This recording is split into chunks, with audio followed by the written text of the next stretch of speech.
I'm joined today by Mark Cuban. Thank you so much for joining. Thanks for having me.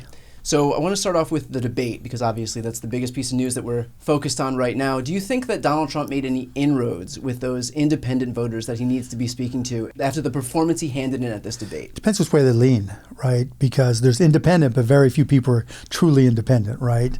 If you were trying to be objective about it, no, he obviously did not. But if you were looking for certain things, then maybe. Right? Because he was everything he is all the time, so you weren't surprised. Yeah. Well, in a way, if he is who he is, then presumably if you enjoyed that, you already are supporting him anyway. Well, you would think so, right? But you might, like I had friends in Texas, right? Because it's Republican. And it's like, well, I didn't see anything that would stop me from voting for him, right? So he didn't admit to too many crimes, right? He didn't admit to shooting somebody on Fifth Avenue. I mean, I guess when the bar is that low, that like exactly right, right? But he is who he is. What do you think about the implications of being able to be baited so easily that all Kamala Harris needed to do was dangle a few things out there, a few crowd size, a few rallies. Your dad gave you money, and she would hook. It's crazy, yeah. Those are the kind of guys you want to negotiate against, because you can be in a negotiation for any type of business or any type of circumstances, and just hit them with something that's going to piss them off or freak them out, and you have the edge, right? Because they're going to lose some of their confidence, and they're going to lose some of their objectivity, and they're going to lose some of their mind. So it's a huge edge. Well, that goes against the message that he's trying to convey, which is that you want him in the negotiating room against the tough partners. Can you talk in that dichotomy there? Sure. Oh, of course, right? I mean, it's not like Putin or Xi or any leader of a nation state didn't pay attention, right, and didn't notice what happened. And so, of course, now you might be more subtle in how you approach it.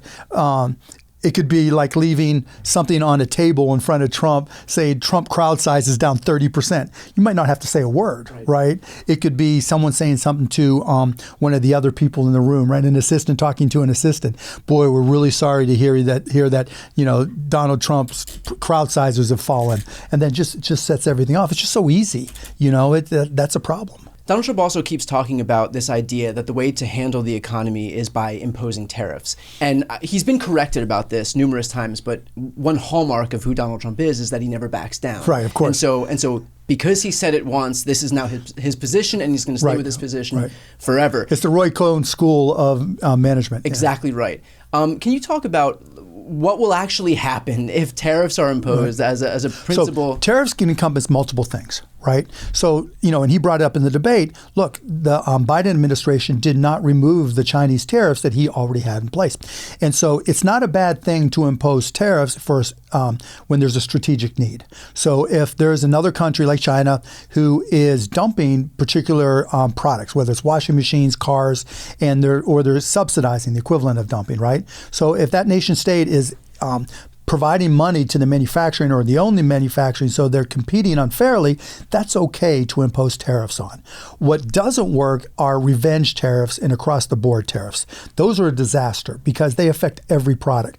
So if he would have said, and even Kamala, if she would have said, look, tariffs aren't necessarily bad if they're strategic, and that's why we didn't remove the ones that are in place.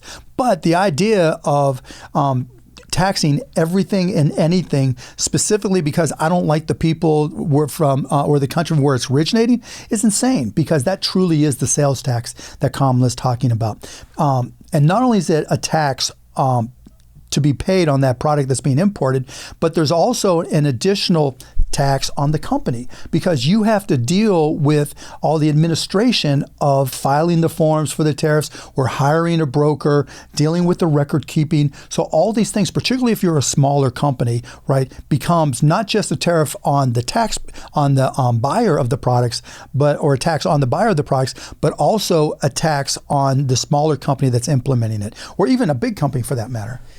We look at Donald Trump, how he handled the economy when he was president, how he did impose tariffs, how he basically dried up federal revenues to make those farmers whole when that trade war kind of went south. And so still you have a lot of people who look back at the Trump economy kind of with rose-colored glasses. Right. What do you say to people who say, oh, the economy was better when Donald Trump was president? Look, we're always nostalgic, right? And the whole idea of being a conservative is to conserve what was already in the past, right? So it's not a surprise. And, you're not going to just all of a sudden get someone to change their mind if their mind is set on that. But we can all give examples of scenarios where, if you just want to do apples to apples, the inflation rate for, I think it was Obama, was like 2.4% on average, and then it went up to 2.9% with Trump. It was either 1.4 to 1.9 or 2.4 to 2, whatever it is, it increased, right? Yeah. And so it's not like everything was perfect. And you also had a situation where 2018 and 2019, he was asking for the Fed to reduce interest rates because he wanted to pump up the economy and he wanted more QE, quantitative easing. Well, let me just tell you, QE, quantitative easing, as one of my friends says, is UBI for rich people, right? Because when you push down interest rates like that, the value of expensive assets just go up higher and more people can afford them. And so while you had an economy where folks like me with a lot of money truly benefited and there's an inflationary value to assets that we owned, the people who do the work, they didn't have this big beneficial gain. The tax rates didn't help them all that much, right? The prices, while they weren't high, no one was put in a better position to succeed.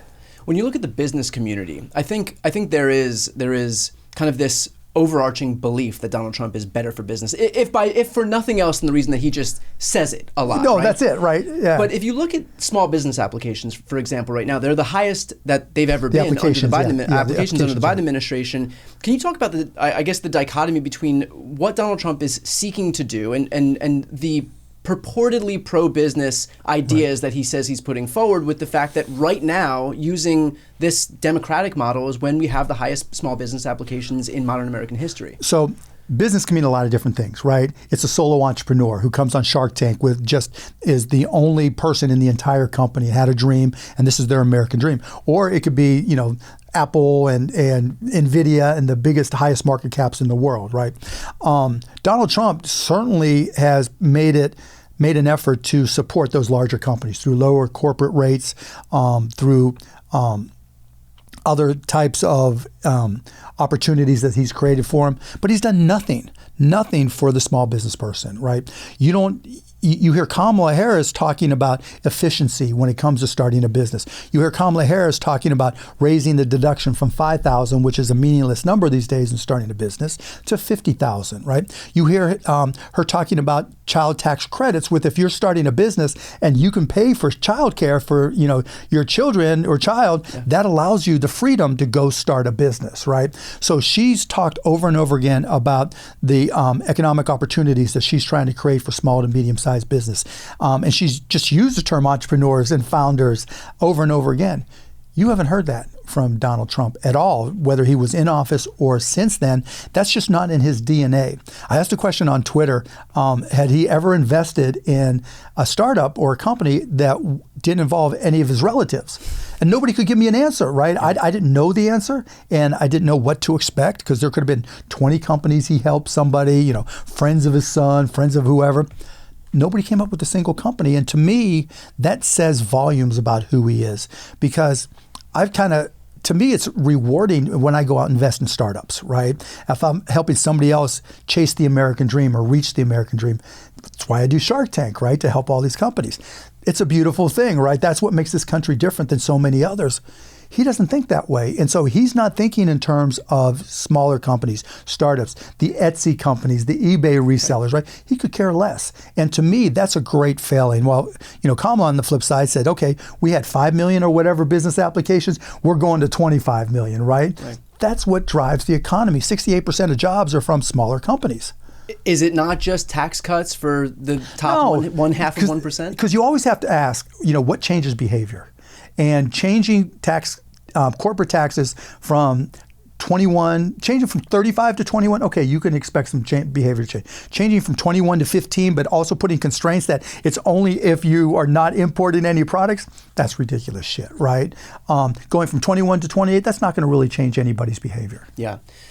How cataclysmic is it that we have business leaders, Fortune 500 business CEOs, for example, none of whom have come out in favor of Donald Trump? I know, it's insane. For a Republican nominee for president. This is the purportedly pro-business party, for him to have no avowed support from any of these CEOs. So I'll say this, and it's a little bit off path from what you're getting to. Parties really don't matter right now in this election, right? I think we saw Donald Trump just take over the Republican Party, right? Mitt Romney was the candidate before him. He's nothing like Mitt Romney. He just took it over and made it his. We're seeing the same thing with Kamala, right? This is not about Democratic ideas. This is about Kamala Harris's values and relating to the American people. The opportunity economy, that's what makes this so amazing. And I think that's why so many big business people have gravitated to support the VP, because they understand that Kamala, her values are what are going to make her different. Her values are what makes her stand apart from the Republican Party and the Democratic Party, for that matter. She wants to bring people together, and that's so different from what Donald Trump wants. And that's what companies need in order to be successful. When there's partisanship and division, it's hard to run a business. I gave a speech this morning, right, where I had a conversation, and one of the things I said is don't talk about the election. Because we have Republicans that work here, or I should say Trump supporters and Harris supporters. And she understands that, and the CEOs understand that in order to be optimally successful, you need an united country. Just not only from a sales perspective, but just the culture of your organization. You don't want to have to worry about saying the wrong thing because we are so partisan. You want to be able to manage your business, as a unified organization, and that's becoming more and more difficult. Can you speak for a moment, and then I want to change topics here, but speak for a moment on what the volatility that Trump would bring, how that kind of manifests itself in the business world? If he doesn't know what he's going to say next, how are businesses going to be able to anticipate or prepare for what comes next? It's critically important to have some sanity and some reliability in laws and in regulations. And I will say, I try to be as objective as possible, right? Where Donald Trump is so, when she talks about chaos, that's absolutely right. But, Kamala has some work to do in terms of like Gary Gensler at the SEC and maybe Lena Khan at the FTC. But the good news is I think she recognizes that, right?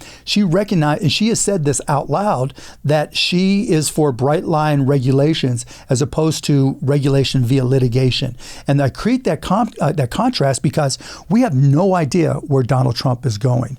And Kamala Harris has recognized there are frailties and imperfections in the current government. And she's going to do the work to make it so that this is not only great for business, but for the people who work for those businesses and have their own lives they're trying to live. So the flip side of these CEOs and businesses that we've been talking about is the Silicon Valley billionaires. And a lot of them are going more and more, not only toward Trump, but outspokenly toward Trump. So what's driving this move to the right? Is it just money? Is it just tax rate? Or is it something a little bit more insidious? It's something, I don't know if it's insidious, but it probably is. First, let me say, there's a lot who are switching back. They just won't say it. Because I'm having those conversations, right? Because I think Joe Biden's administration made a mistake where he would not even talk to people in Silicon Valley, wouldn't even have a conversation. Kamala is the exact opposite, right? If it's not her, it's people in her campaign that are talking to these folks who felt like, if I can't talk to the administration at all, how can I make sure that we're aligned? Well, Kamala's having those conversations. And I can tell you, I've talked to multiple people who were on those lists of people who supported Trump, who ain't supporting Trump no more. But back to answer your question, I think they believe they can manipulate him. I think they understand that he's so transactional and so devoid of core values that anything that they want, they can manipulate him to get.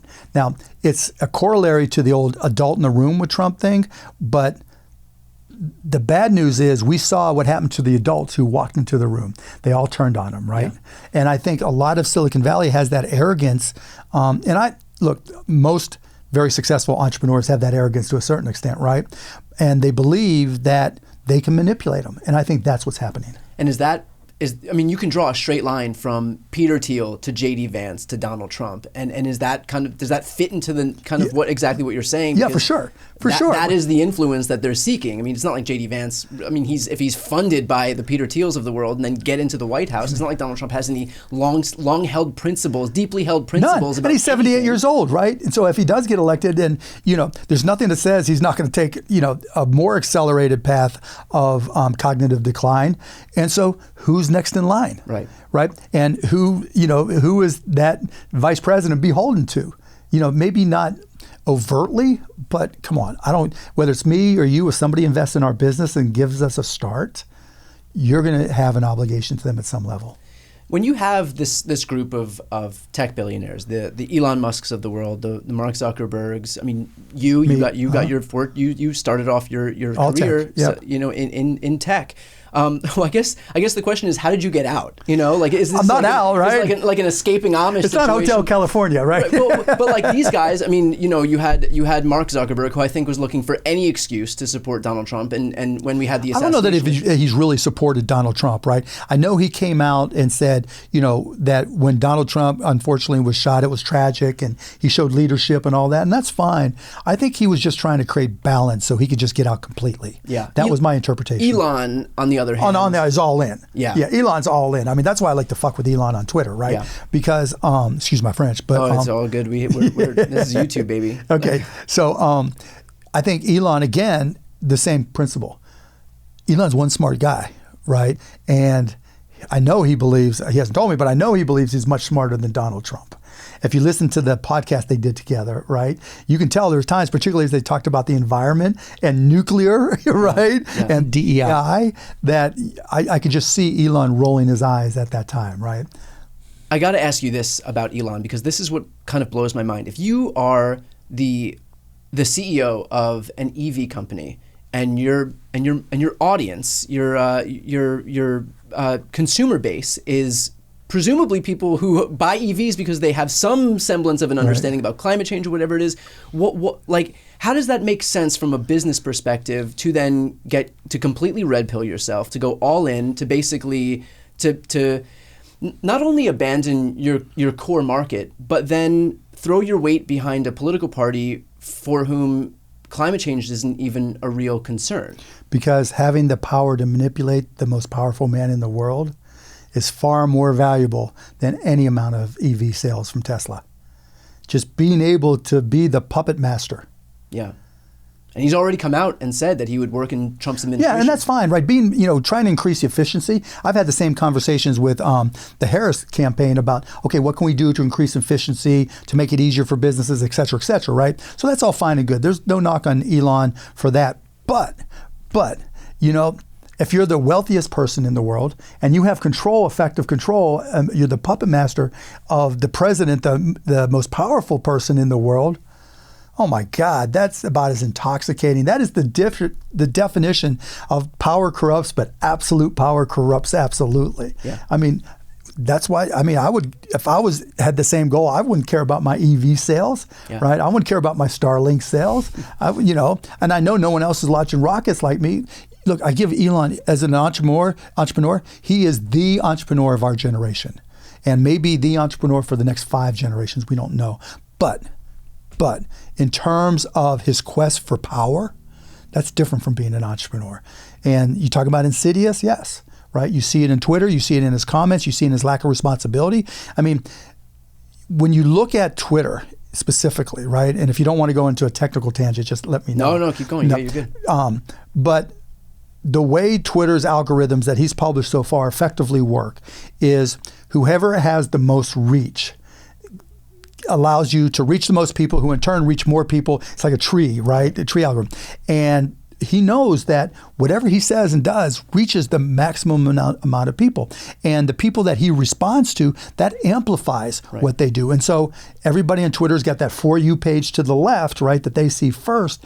And if you just go and create a random burner account to see what's fed to you, it's all leaning the way Elon wants you to. Yeah. He is a new surrogate to the Trump campaign, but I think he's pretty quickly embraced a lot of the ideals of the Trump campaign anyway. I mean, just recently when Taylor Swift came out and endorsed Kamala Harris, Elon, apropos of nothing, came onto Twitter and wrote, "Fine, Taylor, you win. I will give you a child and guard your cats with my life."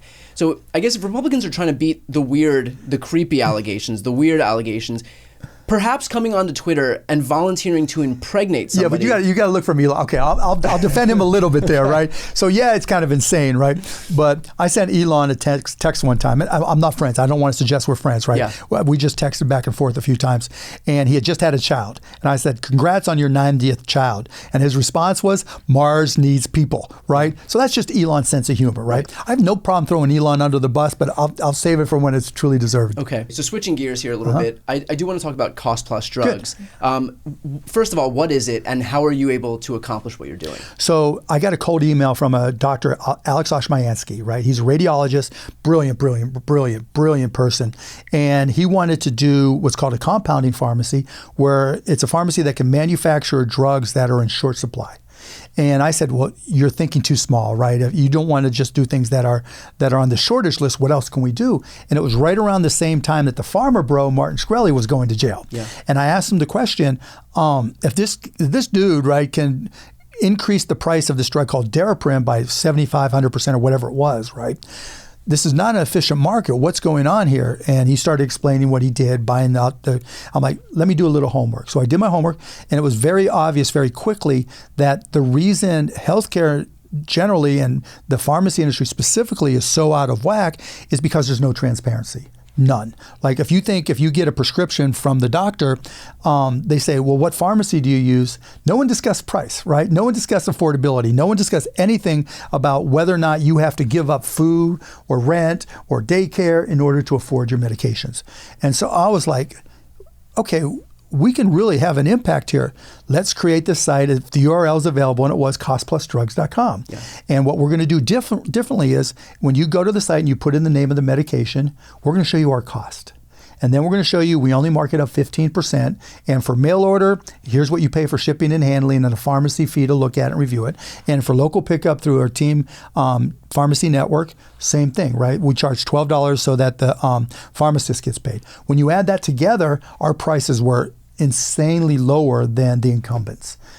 Presumably, in a capitalist economy, there would have been companies prior to Cost Plus that would have done that, and yet it was completely in the opposite direction. I mean, these people, the Martin Shkrelis of the world, were seeing how much they could squeeze out of people. And that's what it is. The entire healthcare industry is an arbitrage. Everybody looks to squeeze something here, something there, something here. And what's happened is it's fallen on just a few players to dominate the industry. It's like 85% or more of pharmacy prescriptions and something similar, not quite as much in the healthcare side.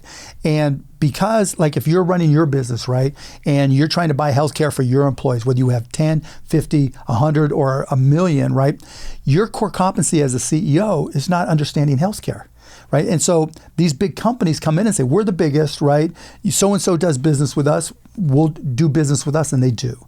I come in and say, you're getting ripped off. Right? Mr. Cohen, you're buying at a high price. You're paying too much for your health care.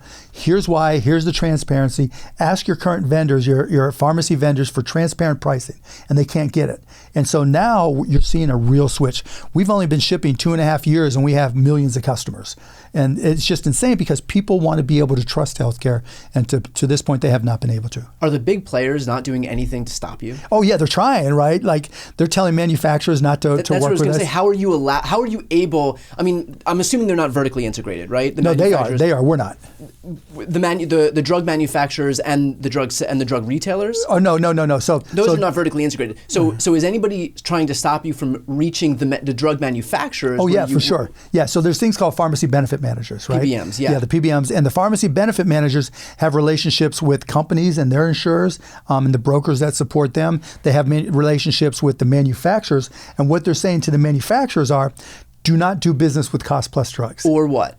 There's no or what is, from a manufacturer's perspective, there's a thing called the formulary, right? So let's just say you're working for a huge company that has a million employees, and you have a drug that is used for whatever, it doesn't matter, right?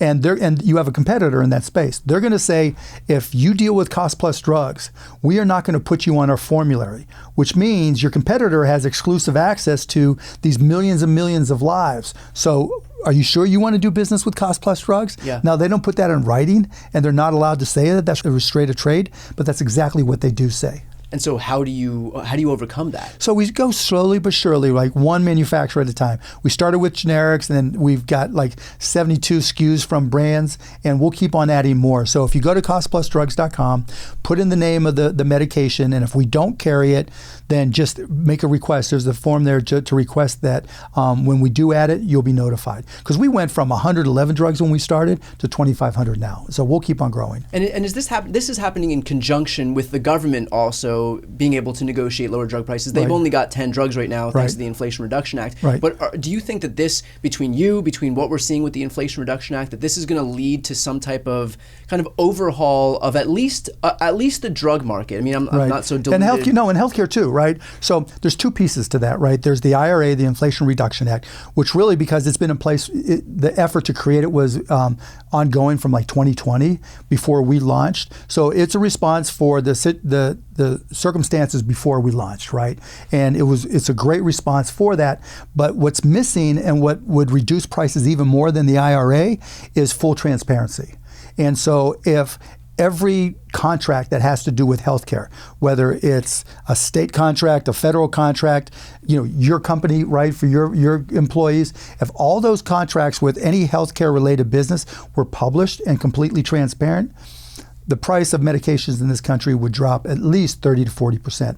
Extend that, and one of my companies is trying to do this, extend that to healthcare, not just pharmacy, and the price of healthcare in this country across the board drops 30 to 40%. You mentioned PBMs. Isn't the job of PBMs to do effectively what you are doing? Yes, that's their stated job, right? They present themselves as being there to negotiate lower drug prices, but they're effectively. But isn't what's happening is that the companies are inflating prices so that the PBMs can come in and bring the prices down to where they would have been if they weren't just artificially inflated anyway, and then they scrape some off the top. A lot, so they get You've been doing your homework. Yeah, 100%, right? And so they manipulate. I mean, there's a whole tranche of people in the healthcare industry who exist only to frame themselves, to position themselves as if they're helping you, but just to get paid, just to take money. That's the arbitrage, they don't right? offer anything. Yeah. So I've given many a speech to companies, right? And I ask the question all the time, because they do contracts with PBMs. I always ask the question, what is the one thing that the biggest PBMs do for you that's unique and you can't get anywhere else? And I've yet to see anybody raise their hand. Yeah. Not once. There's nothing unique. But what they do is, you talked about what's called spread pricing, right? So they negotiate a lower price, and then they get rebates off of those prices, but they don't fully pass on the rebates. And they keep a part of that rebate. That's the spread that they keep. But as part of that spread that they don't keep, they pay it they aggregate that in the form of a rebate that they pay up front.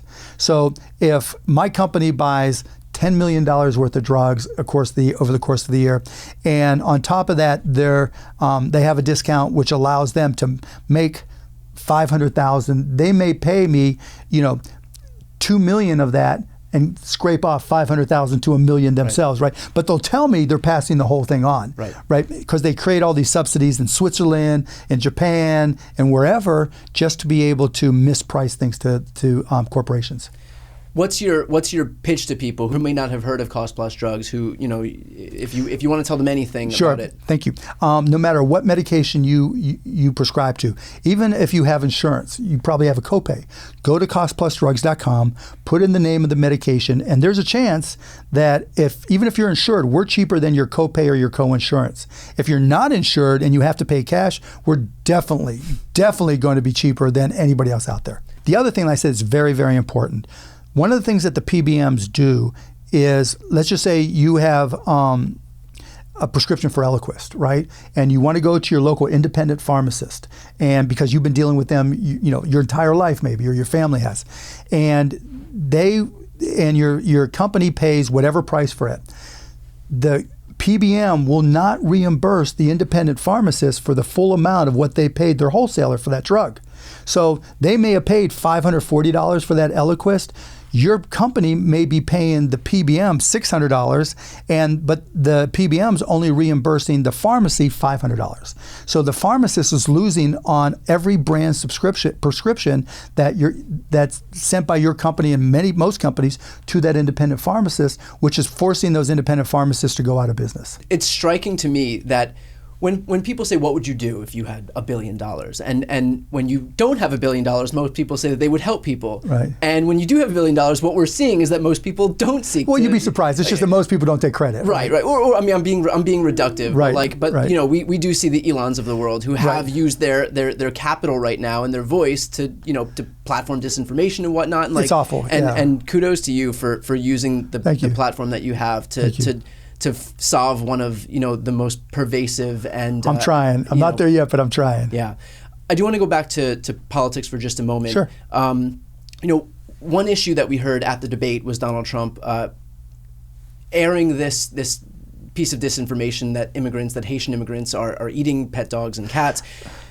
We don't have to talk about that. It's obvious that's nonsense. But the practical consequence of that is now we know that Haitian immigrants are keeping their kids home from school, that there's that their homes and property is being attacked as the result of that, and this is predictable, right? Like we've seen when Donald Trump issues his clarion call to his supporters. January 6th it happened with COVID and the Kung flu. That's what he was saying. Then there was a spike in violence, Islamophobia, right? The whole 9 yards. So anti-Semitism. Can you speak on just your reaction to that?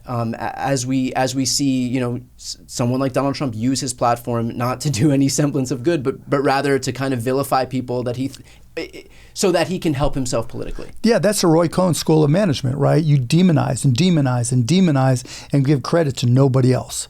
And that is the antithesis of good leadership. That's the antithesis of good character. That's the antithesis of being ethical. That's who Donald Trump is. I've known him for 25 years. I'm never going to say we were best friends, but he is the most unethical, lacks character, dishonest person I've ever done business with or worked with. Why does that matter, though? Like, people are going to look at that and say, I don't care, he's an asshole. And they do, but he's our He's my asshole. Right? Yeah. Character is destiny, right? You don't know. The one thing about the presidency of the United States, you don't know what's coming next. The past is no predictor of the future. You have no idea what the next problem is you have to deal with on a small or large basis, like COVID for that matter, right? And you want somebody who has character, that has empathy, that has a willingness to learn and understand. And you want somebody that is ethical when it comes to making difficult decisions. I can't even imagine why people consider Donald Trump because of his lack of character and ethics. Because when that tough time comes to make a decision, he's only going to listen to himself. And we've seen how that works out. We saw it worked on the debate, right? If he's not going to listen to anybody for a debate, right? And when he's trying to convince people to vote for him, when you have 40 or 44 cabinet members disavow him and say you shouldn't vote for him, when you have, former Republican presidents and senators and current senators come out and saying don't vote for him, that is not a man of character. They would have given him the benefit of the doubt if they believed in his ethics or his character, or that he was honest. And that tells you all you need to know. You don't want somebody like that dealing with the uncertainty. And as bad as lack of ethics, lack of character, lack of honesty is, the fact that he makes no effort to learn anything. This is one of the few human beings on the planet that get dumber in front of our face every single day. It's not like you can't think of one thing where it says, I think, that's really smart. Right? Or that's really nuanced, or he really understood that topic with some depth. Yeah. Not one time. And that's what's so maddening and infuriating about the whole thing. And I had a friend when he first ran. I said, how can you vote for this guy? And I told him stories that I've, experiences I've had with him. He goes, Mark, let me tell you something. I've been voting for politicians my entire life. You know what they've ever done for me? Nothing. I don't want a politician anymore. And there's some people that just glom onto that so strongly, they don't care about anything else. But the flip side of that isn't he the worst manifestation of all of the things that they hate about politicians? Yeah, of course. He did nothing. Not only did he do nothing for the working class, for the regular class, but he got into office under the pretense of actually helping those people. There was no infrastructure plan. There was no cheaper and more comprehensive healthcare plan. Right. There was no job boom. I literally, in 2019, I was working on a plan, a predecessor to Cost Plus, and I went and sat in the Oval Office with them, right, and tried to pitch them. I talked to a variety of people around and the HHSA, and my plan still needed a lot of work for sure, but I tried to explain it to them. It's like anything else with Donald. Just he's not going to try to get into any details. But to your point, right? He's the type of salesperson. So if you don't look at him as a politician and you just look at him purely as a salesperson, he's the type of salesperson that will say anything to get the sale. We've all had to deal with him, right? Yeah. And that's who he is. But he's a good salesperson, and he will connect to you at a visceral level and understand what your fears are and sell you on fixing those fears. And then he'll amplify those fears. Your computer's going, like in technology, your computer's going to crash. You're going to get hacked. Hacking is the worst it's ever been by my software, right? That's who he is. It has nothing to do with whether or not the software works, but if I can get you to become afraid of Haitians, of black people, of Jews, whoever it is. Trans people, gay people, whatever, right? Yeah. Anybody, then I can sell you on the fact that I'm your guy. Because when you're selling something that isn't discrete, right? It's more general, like cybersecurity, right? Or fear that, your community is being taken over by these immigrants. That's the easiest sale in the world, and that's why so many people follow him. Because if I tell you, you have more reason to be afraid, and then I give you reasons why you can be more afraid, and even if I don't tell the truth about how I'm going to fix it, if I lie my ass off, and I'm a liar, but hey, at least you're giving me a shot to fix it. Whereas Kamala is joy, she's hope, and I think, and I believe, and I hope that people are ready for the change, that they're tired of just being of everybody around them being demonized, right? And that the number of people who have been demonized speak to the people around them and get out and vote and say, look, it's time to change. I think so long as they can keep certain people afraid of other people, keep them distracted so that nobody's paying attention to what's happening at the top. Can you speak on this idea that if you're appealing to rural white people who are lower class or working class, this idea that the group that they need to be afraid of most, or the group that's taking from them, is immigrants, and so kind of creating class warfare or demographic warfare. Sure. Can you speak on that? Because, yeah, of course. Because that's a strategy that they rely on so. And they do it well, right? And they do it well, unfortunately. It's like the boogeyman, right? The boogeyman exists, right? It's like, why are scary movies so successful, right? Yeah. Because if your life doesn't really connect you or give you experience with things that are different, it's easy to be afraid of. But is there one pie, and if somebody else is taking from that pie, no, of course not. That's not the way it works. It's detrimental to you. No, of course not. It's not a zero-sum game. Right. That's what I'm getting at. Right. It's not a zero-sum game, and that's to Kamala's. That's what Kamala's trying to explain, right? It's an opportunity economy where if we can grow the economy so that everybody benefits, there's nothing that can happen. There's nothing that a Haitian can do, or anybody can do for that matter, that's going to stop an entrepreneur from being an entrepreneur. Right? You can't stop me. I don't care who the fuck you are, right? If there's a good business, you come on Shark Tank and it's a great idea and a great opportunity, and there's product market fit, doesn't matter. Nothing else matters. We are going to kick ass, right? Not all of them are going to succeed, but the idea that that person is going to take away from you is insane, right? But I understand why it resonates with people, because look, I've been broke. I've been sleeping on the floor. I've been, 5 guys in a 3-bedroom apartment. And when you're in that circumstance, it sucks, right? And if somebody tells you it's not your fault that it sucks, it's these or them or those, it's better than admitting, to yourself that, okay, I've got it hard and that's just my life. Yeah. Right? When the upside, there's the American dream, and I don't know the right rhyming word for, American Horror Story, right? But if people believe their own, if there's a book I read in high school called Why Men Rebel. And I stole a copy from the library and ended up buying it, right?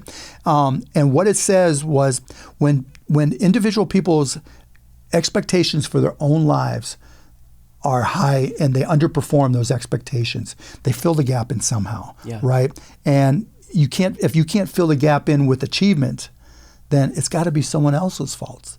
And if someone else is telling you, you're right, that lack of achievement that you haven't, it's not just that's just the way life is. It's not, okay, we'll try to help you, right? It's not, we'll give you the resources. So, hey, we'll pay for childcare. We'll give you a childcare credit so you can go out and work. So you don't have to work a second job, right? Or you can spend more time with your kids. And that creates a virtuous cycle for education, right? No, if it's like, no, it's not your fault.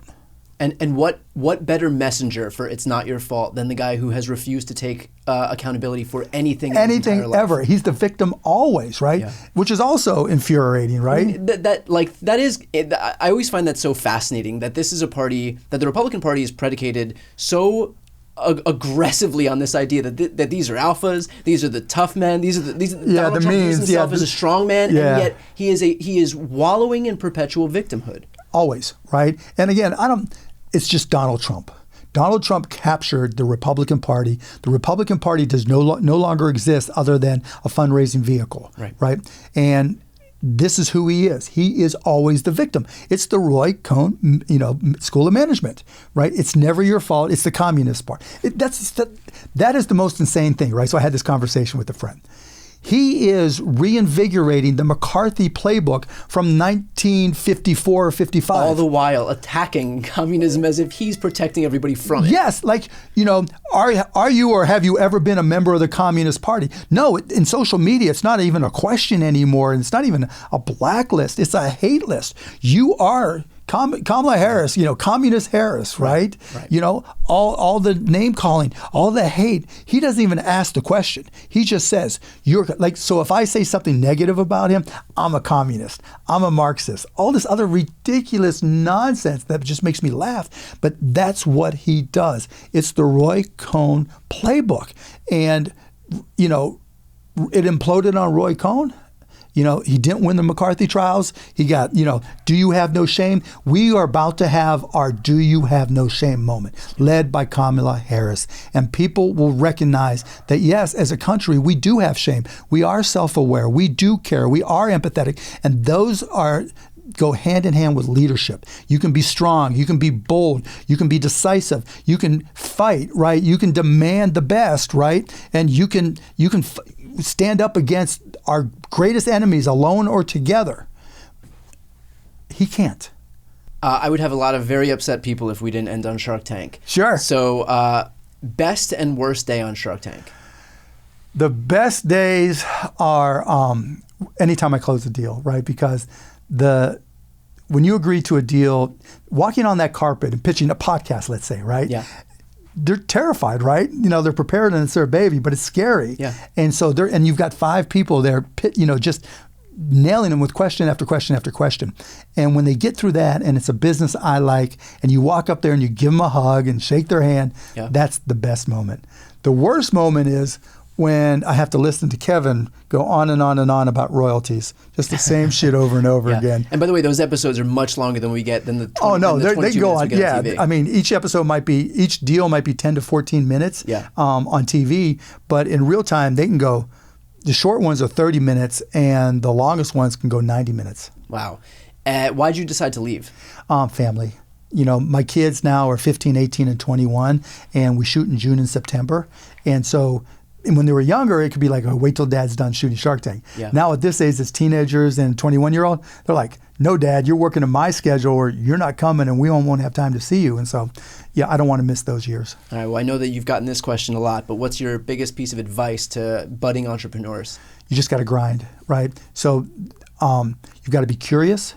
You have to always be learning. You have to be agile because shit changes all the time. And you have to be able to sell. Because if you're not the best salesperson for your product or service, your company, then something's wrong. You have to love it and believe in it so much, like you do with this podcast, right? You have to just know that it is so important to you that you're willing to walk up and talk to anybody because you're helping them by telling them what you do. Well, thank you for being here. Thanks for being an inspiration for generations of people. And thanks for the work you're doing with Cost Plus Drugs as well. Again, I'll put the link in the post description of this video. Appreciate it. Mark Cuban, thank you for coming on. It was a lot of fun. Thank you.